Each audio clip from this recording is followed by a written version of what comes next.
Boomer Ranger Ron. Boomer Ranger Ron back in the reloading bench. I'm jumping ahead of schedules here. I've been doing all kinds of things today. Trying to replicate these Remington copper solids. And I've been trying to do it for my Savage 220, and I just haven't been able to perfect it. Some of my best shots actually were with a Nosler partition bullet.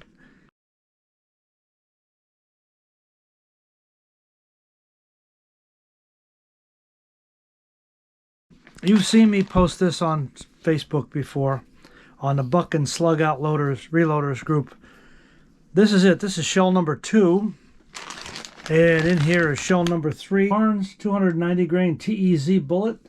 That's a copper bullet with a plastic head to create a faster expansion.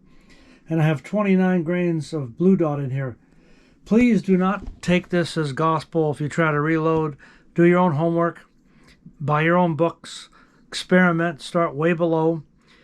So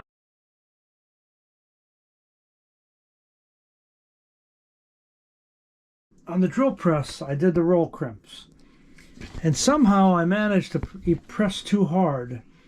So what you're seeing here is a little bit of a bulge. There's a little tiny bulge right along the edge here, and it won't chamber. So here is a 20 gauge shell. This is the Federal freight train, the one I used to drop that buck this year. And you see how it goes right through the gauge. It's a perfect fit. This one with the big bulge gets caught. It won't go through. This one I've been working on doing something, and believe me when I tell you, I don't recommend you do this, but just to see how the accuracy of this is, I've been sanding out the bulge. I've been using a women's nail file of all things. You can see some of the yellow on there. But as I said before, I don't recommend you do this. Here's another one, 20 gauge. It doesn't pass through. It won't chamber. The Savage chambers are very precise. I have a new single shot Stevens that this will chamber in once I get done filing it down. Now, really defeated the purpose because we want to shoot this in a fully rifled barrel. So I'm going to have to go back to the reloading bench. I'm going to have to make some new ones again. But for the time being, you can see from the yellow particles that this has worked enough. This has worked just enough to take some of the bulge out. Now, whether that's going to weaken the case or not, whether that's going to affect the accuracy, whether that's going to cause some problems, you can see the yellow dust again. I'm saying this for the last time, one more time.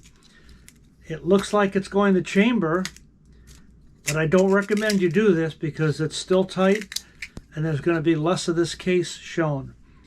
But maybe the shotgun scientists will be interested in this little trick. Stay tuned. We are going to go to the range real soon. In this particular case, case number 3, I've identified the bulge by marking it. And as I had showed you later, in the standard 20 gauge, it won't go through. We successfully forced it through by shaving a little bit of this off. Remember, please do not try this at home. This is not something I recommend you do. It's just that these are so perfectly reloaded with brand new cases, fresh powder, good sabots, and excellent Barnes bullets. I want to see if these will shoot, if the 29 grains of blue dot's going to work.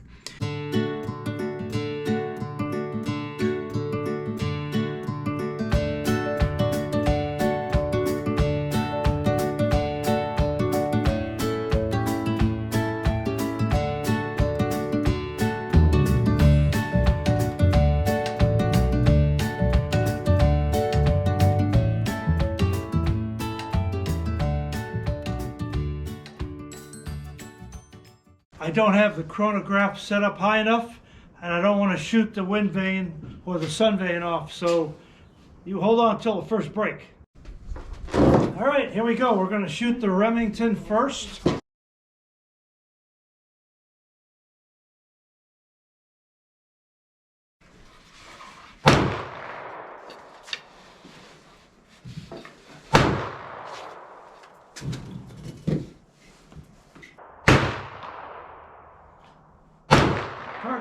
right-hand side.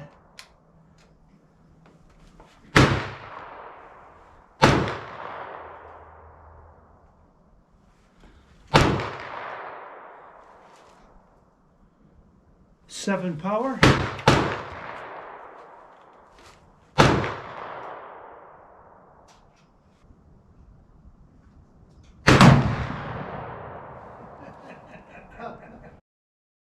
See the differences between these two Barnes bullets.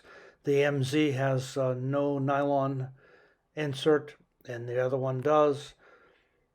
You also see the first shot that came out of the Remington Accu tip, as well as the other two-shot group.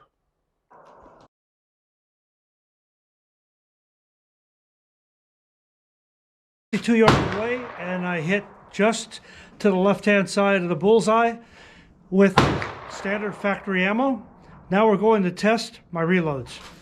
I want to be the ones that didn't chamber before, so we're going to see if they chamber now. Here goes.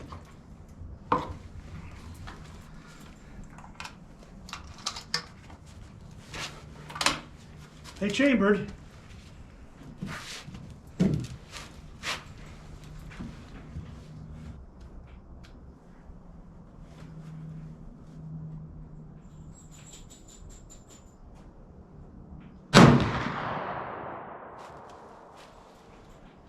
(1,550 feet per second). Well, the good news is it fired. You won't be reloading this one. These have Barnes 290 grain. Now we're going to go to cell number 2.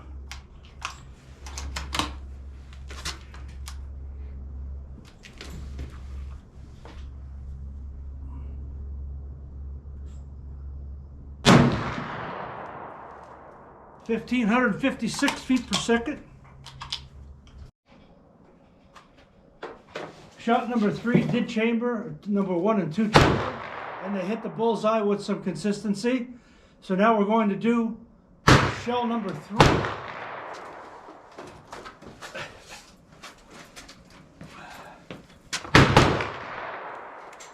Once again, I'm going to turn the Tacticam 6.0 on.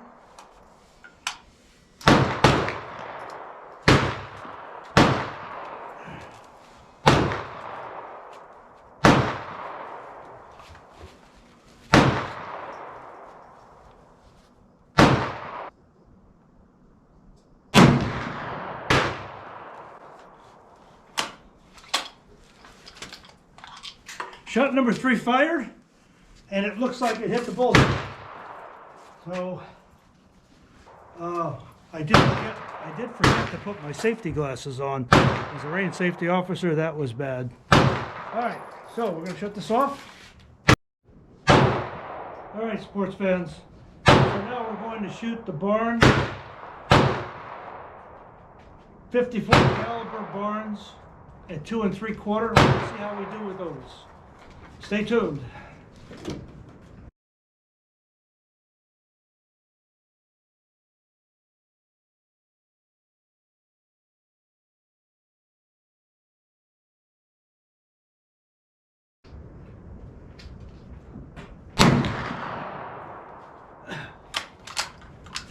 Well, the good news is we did not shoot the chronograph.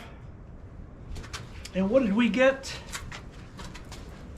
1638.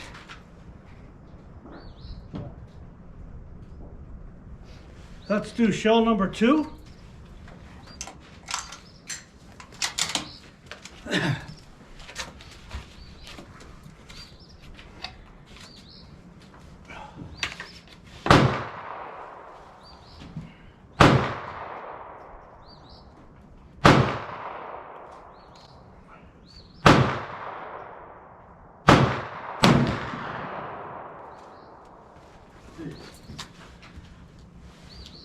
$16.91 for shell number 2, and it fired, no problem.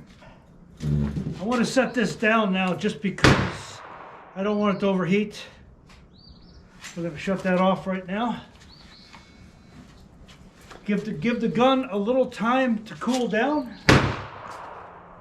I'm going to let the barrel cool down. Well, it looks like on shot number 2, I may have pulled it, but one of the two shots, either shot 1 or shot 2, is a dead bullseye. And that, my friend, is a dead deer, 1,691 feet per second. And we're going to go now with shot number 3. And remember, these were slightly different. They had a little bit more powder. Each load had slightly more powder. So let's see if this cooled down a little bit. The barrel's cooled down. Let's let this one fly. Here goes the 3rd shot. Let's not miss this one up, Boomer.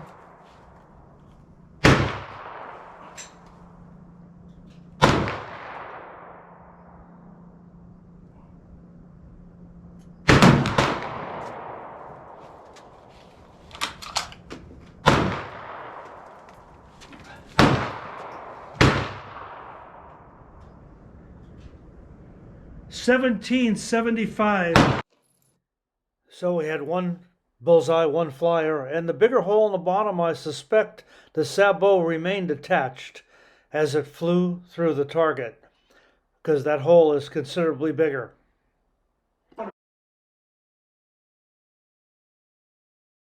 I'm impressed with the velocity we achieved since the new Barnes Vortex 2 3/4 20 gauge shooting a 250 grain bullet is at 1,800 feet per second. As I started this project, I did achieve and accomplish my objective of creating an environmentally friendly solid copper bullet. Many states are banning lead projectiles for hunting. I also wanted to recreate and copy the accuracy on the Remington solid coppers.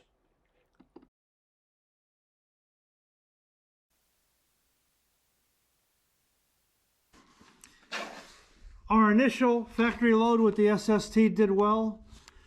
Our reloaded Nosler did especially well, right here in the center. This was my first shot. This, you know, sometimes when you try to create these loads, especially with slugs, you find that the factory performs better. That's 1 shot, 50 yards, Remington copper solids. The one thing that did not work well, and that was the 3-inch using a 290 grain Barnes copper TEZ. There's a little bit of a bulge right at the top here, and as a result, it won't chamber.